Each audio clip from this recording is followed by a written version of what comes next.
Did you hear the news? Texas just approved a law requiring the Ten Commandments in classrooms. And honestly, Jesus might have a problem with that.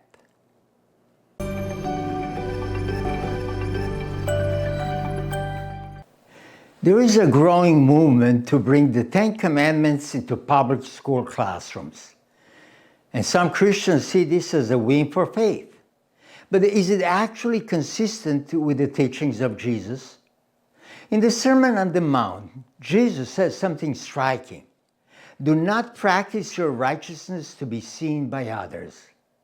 And then he talks about prayer, giving, devotion, pushing all of it away from public display and into private inner life. And that's a very different approach from turning faith into something publicly displayed. And so we have to ask, would Jesus support posting God's law on classrooms' walls or writing them on human hearts? The New Testament makes this even clearer. God's law is no longer written on stone, but on hearts. And that's a shift from external religion to internal transformation. And just to be clear, I am not arguing against Ten Commandments. They reflect real and important moral truths, truths that benefit any society that takes them seriously. And as a pastor, I teach the importance of God's law, but always in the context of a relationship with Him. But the question is whether posting them publicly actually leads to the kind of transformation they point to. Now, someone might say, why not both? Why not the law on the wall and in the heart? And that's a fair question. But the issue isn't whether both are possible, it's what we start to rely on.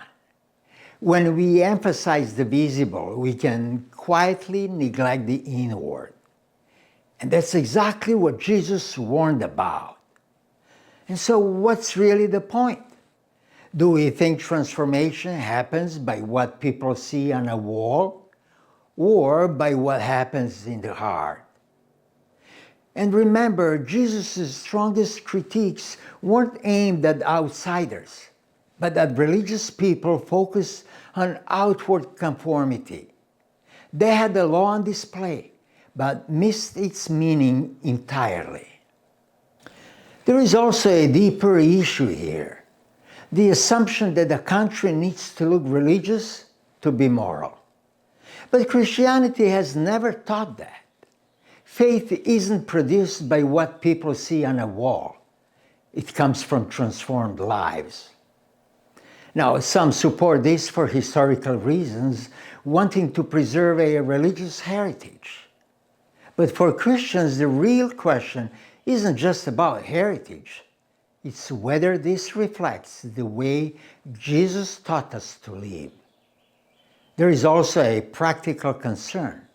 When Christianity is imposed publicly, it can actually push people away, especially those we are called to reach, atheists, people of other faiths, and those skeptical of religion. And it raises an honest question. If we expect our beliefs to be displayed in public, would we be comfortable allowing others to do the same? If not, what are we really appealing to? Truth or power? And there is also something else we rarely think about. When people say, post the Ten Commandments, which version do they mean? A Catholic, a Protestant, and a Jew all list them differently. They number them differently. They group them differently. Even the wording can vary. And so the moment the state mandates them, it has to choose one version. And that means it's no longer just the Ten Commandments. It becomes one tradition's version being endorsed over others. So how do we decide? By voting? By majority preference? And if that's the case, are we really appealing to truth or to power? Now, let me be clear again. The question is not whether the Ten Commandments are true. They are. The real question is this: does posting them through state power reflect the way God actually works? And consider this: the first two commandments are not just moral rules, they're acts of worship. No other gods, no idols. Honor God's name. So posting them publicly is not neutral. It is a call to worship a specific God. And in Exodus 20, the commandments begin like this: I am the Lord your God who brought you out of Egypt.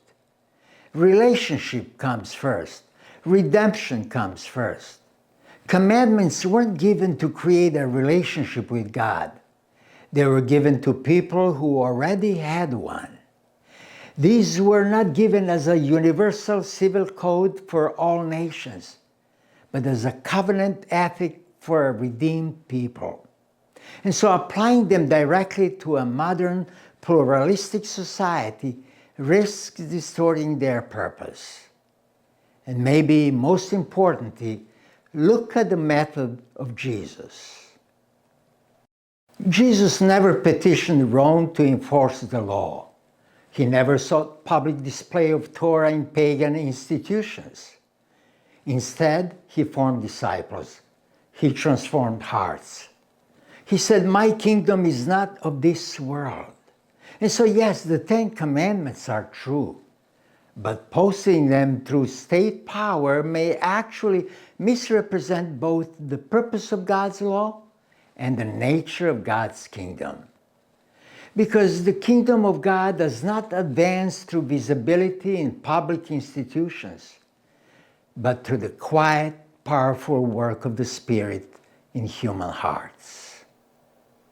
And I know people see this differently, but maybe the deeper question isn't just what we believe, it's how we think God actually works. Does He change people through what's put on a wall or through what He writes on the human heart? And if this gave you something to think about, I would like to hear your perspective in the comments. And if you enjoy thoughtful conversations like this, consider subscribing.